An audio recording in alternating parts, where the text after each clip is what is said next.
Olá, professor Fernando na área e hoje nós vamos estudar sobre globalização e neoliberalismo.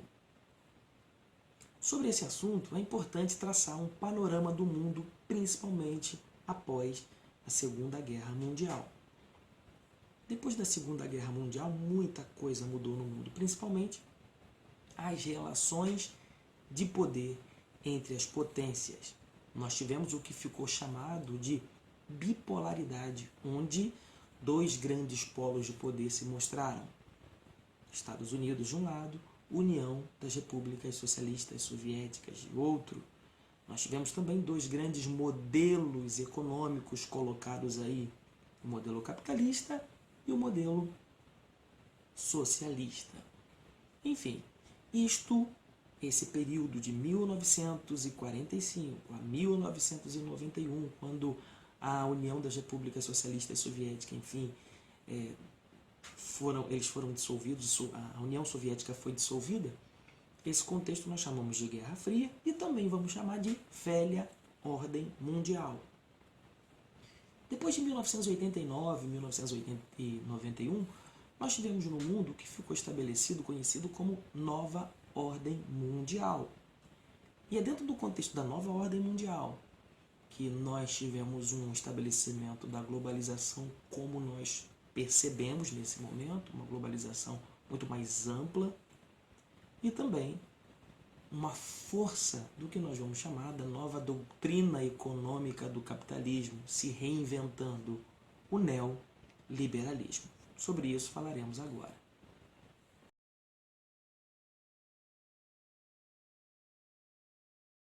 O que aconteceu com o mundo depois de 1989, com a queda do Muro de Berlim, com o fim da chamada bipolaridade? Esse período da nova ordem mundial se estabeleceu no mundo, como eu disse a vocês, com o fim da Guerra Fria, que se deu para alguns com a queda do Muro de Berlim em 1989 e para outros com a dissolução da União das Repúblicas Socialistas Soviéticas em 1991. A verdade é que o mundo passou a experimentar um novo momento. O mundo passou a viver com uma nova relação de poder.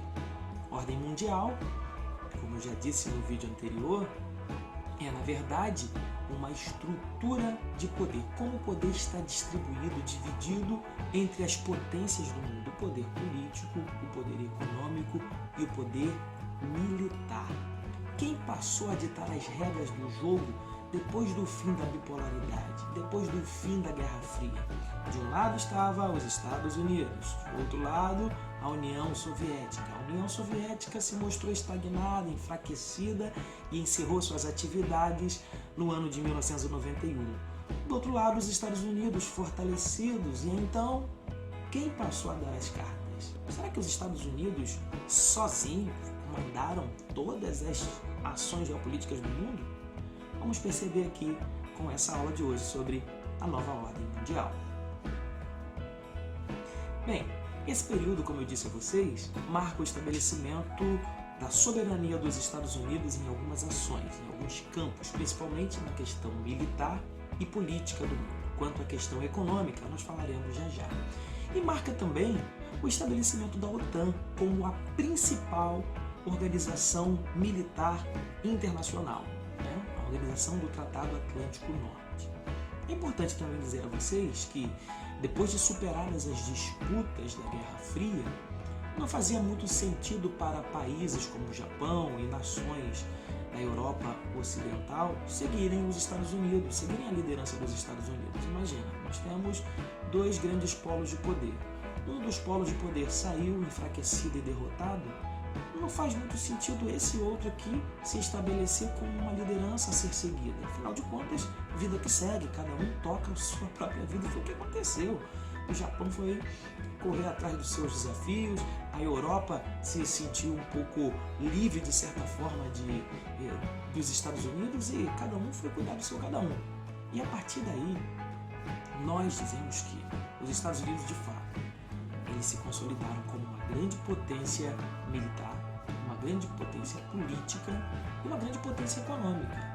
No campo do militarismo, No campo da influência política é inegável a ação hegemônica dos Estados Unidos, ou seja, os Estados Unidos de fato têm muito poder, muita força, muita influência. Agora, no campo da economia, eu não posso dizer que os Estados Unidos é a nação que sozinha comanda esse jogo. Não. Nós vivemos um tempo da multipolaridade desse poder. Ou seja, esse poder não está concentrado apenas nas mãos dos Estados Unidos. Existem outras nações que se colocaram como grandes potências. E aí, nós vamos dizer que esse poder de influência política e econômica, na verdade, ficou limitado a algumas regiões, certo? É um certo poder regional, ok? Então, os Estados Unidos, na verdade, se sagraram como uma grande potência mundial nos níveis econômicos, nos níveis militares, nos níveis políticos, mas em relação à questão econômica, ele não anda sozinho, ele não caminha sozinho. E é esse momento que nós chamamos de nova ordem mundial. Esse momento a gente pode chamar também de um poder unimultipolar. Uni, porque os Estados Unidos é a potência militar e política do mundo, e multipolar porque existem diversos polos de poder em relação à questão econômica. Outro ponto importante desse aspecto da nova ordem mundial, desse novo momento, é a globalização e o neoliberalismo. A globalização, na verdade, é um processo que não começou agora. Nós podemos dizer que a globalização é algo que teria se iniciado lá nas grandes navegações, quando o mundo passou a ter uma integração maior, principalmente a partir do avanço dos meios de comunicação e de transporte. Okay? Estamos falando desse processo de integração do mundo. No entanto, após o fim da Guerra Fria, novos equipamentos foram colocados à disposição dos civis, principalmente a internet, para vocês terem ideia, e nós tivemos um aprofundamento desse processo de integração dos lugares, chamada globalização. E a face econômica desse momento se mostrou completamente diferente. Vamos fazer um contraponto aqui. Durante o período da Guerra Fria, de 1945 até 1991, vamos colocar 91 como limite máximo, duas grandes potências rivalizaram tanto o poder econômico, político, enfim, nós já falamos sobre isso. Só que as duas estratégias econômicas se mostraram, digamos, desgastadas ao final desse processo. Pensa comigo, nos Estados Unidos, Canadá, na Europa Ocidental, imperava o que nós vamos chamar de estado de bem-estar social. Uma participação muito grande dos trabalhadores, consumo em massa, Fordismo, ou seja, produção em massa. Do outro lado, no lado soviético, o controle do Estado em relação às atividades econômicas. O modelo americano se mostrou muito poderoso. Alcançou seu auge na década de 50 e 60, que foi chamado de anos dourados. No entanto, esse modelo começou a se desgastar, principalmente na década de 70. O Fordismo se desgastou na década de 70 e na década de 80 já estava muito questionado. A grande verdade é que o capitalismo sempre vai se rearranjar. O capitalismo sempre vai encontrar uma maneira de se adaptar. E a grande forma do capitalismo se adaptar foi voltar ao passado, de certa forma, olhar para os escritos dos liberais e lançar uma nova face econômica nesse momento chamado de neoliberalismo. E o que significa isso, neoliberalismo? Vamos dar uma olhada. Neoliberalismo, na verdade, defende que a economia deve estar completamente afastada do controle do Estado. Veja, nós temos as experiências do socialismo e a União Soviética acabou estagnada economicamente porque todas as atividades econômicas passavam pelo Estado. E do outro lado a gente tem o modelo do bem-estar social também desgastado. Então o mundo passou a contar com uma nova doutrina econômica chamada de neoliberalismo, em que as suas bases diziam o seguinte: nós precisamos que o Estado abra mão de influenciar diretamente a economia, de interferir nas atividades econômicas. Nós precisamos que o Estado faça isso. que o Estado cuide apenas de segurança e que todas as outras áreas fiquem à disposição do mercado. Educação, saúde, enfim, as estatais, ou seja, as empresas públicas. Para que empresa pública? Esse era o grande questionamento. E na década de 70, 80, esse modelo começou a ganhar força no mundo.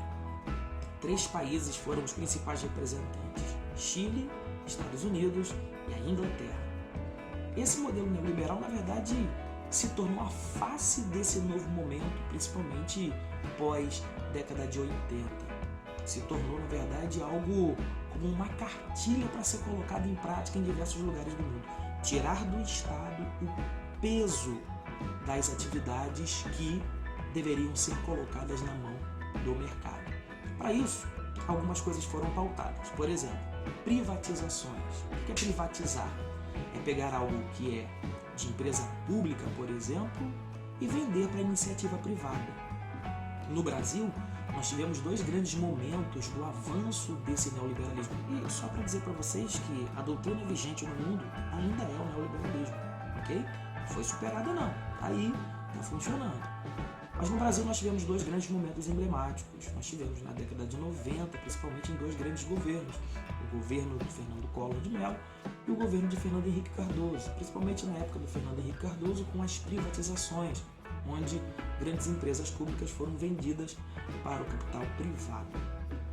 Outra grande pauta do neoliberalismo é a livre circulação de capitais, abertura econômica e entrada de empresas multinacionais. Isso ficou marcado no Brasil, principalmente no governo de Fernando Collor de Mello. Outra situação também clássica do neoliberalismo, a adoção de medidas contra o protecionismo econômico, ou seja, o Estado deve não proteger, de certa forma, a economia, deve liberar, na verdade, a economia para que o mercado cuide dela. Outra situação também é que a redução de impostos e tributos e flexibilização das leis trabalhistas. Aquilo que era a grande conquista no estado de bem-estar social passou a não ser mais. É claro, gente, que esse modelo foi questionado, ele é questionado em diversos lugares do mundo. Existem muitas críticas em relação ao neoliberalismo. Uma das principais críticas é esta: como um modelo econômico pensado, principalmente a partir das grandes potências, pode se encaixar em países subdesenvolvidos, em países em que há uma dependência muito grande da função, do papel do Estado. Como? Em 1989 foi lançado nos Estados Unidos uma cartilha que foi tirada do consenso de Washington. Essa cartilha neoliberal, na verdade, dava algumas dicas, algumas orientações para os países se adaptarem em relação a essa nova doutrina econômica. Diversos países seguiram e o resultado foi muito catastrófico, principalmente para os países mais pobres. Desemprego, avanço da miséria, enfim, da informalidade principalmente. Então a gente tem aí um modelo econômico absolutamente questionável, mas é o modelo econômico desse momento da nova ordem mundial, desse momento pós-1989. Sobre globalização, é importante ressaltar aqui a participação de alguns atores fundamentais. São eles, as empresas transnacionais, que ganharam uma força absurda, sua capacidade de produção desconcentrada e a força de poder atender essa demanda cada vez maior, principalmente a partir das ideias do consumismo, porque nós somos consumistas e essa é a verdade. Os blocos econômicos, eu vou gravar e publicar para vocês na sexta-feira um vídeo sobre blocos econômicos. A mídia é um grande ator da globalização. A mídia tem um poder muito grande de influência, um poder muito grande de chegar nas pessoas, né? Todos os tipos de mídia, escrita, televisiva, enfim, e as mídias sociais, as mídias alternativas. Não é à toa que hoje nós temos essa força da internet.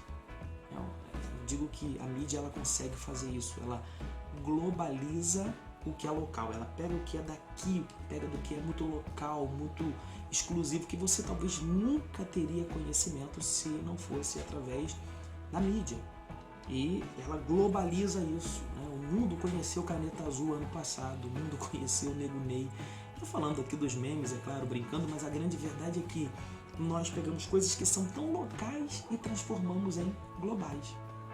Assim como também as coisas globais são apresentadas a nós na característica local das nossas cidades médias, pequenas ou grandes cidades. A internet, ela tem esse poder absurdo, Então estamos falando disso, do poder da mídia no quesito globalização. As ONGs, as organizações não governamentais têm um poder também absurdo, principalmente na falha do Estado, onde o Estado não consegue agir.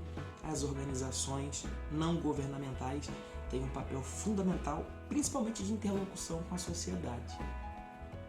E é claro, a gente não pode deixar de dizer que os Estados nacionais não perderam a sua força. Os Estados nacionais ainda têm uma força muito grande em relação ao papel que desempenham na globalização, vide o controle das fronteiras, os acordos comerciais, as políticas monetárias, fiscais. E a gente percebe também que, embora o neoliberalismo tenha pregado que o Estado perdeu a sua força, nós estamos vendo nesse momento de pandemia a necessidade cada vez maior de um Estado forte e presente, principalmente na vida da população mais pobre, porque o neoliberalismo é interessante para os países ricos, mas para os pobres não é bem assim não. Se a gente pegar o contexto geral do que o neoliberalismo diz, é até interessante você pensar o seguinte: o certo seria cada cidadão ter condição suficiente para pagar o seu tratamento médico. Fantástico! Mas essa não é a realidade do mundo. Se não é uma realidade do mundo, como a gente vai viver dentro dessa doutrina econômica se não há condição nenhuma do pobre se virar? Então, a crítica que se faz ao neoliberalismo está aí. Então, a força do Estado Nacional é toda vez acionada, principalmente num momento de crise como esse, como nós estamos vivendo. Existem também as organizações internacionais, que têm uma força absurda. ONU, FMI, a gente está vendo agora casos de orientações da Organização Mundial de Saúde. Tem uma força muito grande, uma força grande, inclusive, na influência das tomadas de decisões políticas e econômicas no mundo. E para finalizar, eu gostaria de falar para vocês que o crime também se aproveita das estruturas da globalização, de comunicação e transporte. Infelizmente, a gente tem uma onda de crimes que acaba se estabelecendo a partir da globalização, os vínculos das redes ilegais com os circuitos legais, certo? Imagina, é claro que tudo aquilo que é utilizado para a integração do mundo de maneira legal, as estradas, o transporte, a comunicação, também é utilizado pelas redes ilegais, ok? O narcotráfico, o tráfico humano, as redes do crime organizado. E eu gostaria que vocês pesquisassem um pouco mais sobre esse assunto: narcotráfico, tráfico humano, redes de crime organizado e a sua relação com a globalização. Faça o favor, meu querido, de estudar, porque nós estamos fazendo um esforço muito grande para levar a você esse conhecimento. Então, não fique limitado a essa aulinha de 15, 20 minutinhos. Busque mais informações, leia, se aprofunde, porque é importante que você esteja integrado com os conhecimentos que estão sendo apresentados para vocês. Um forte abraço e a gente se encontra na próxima.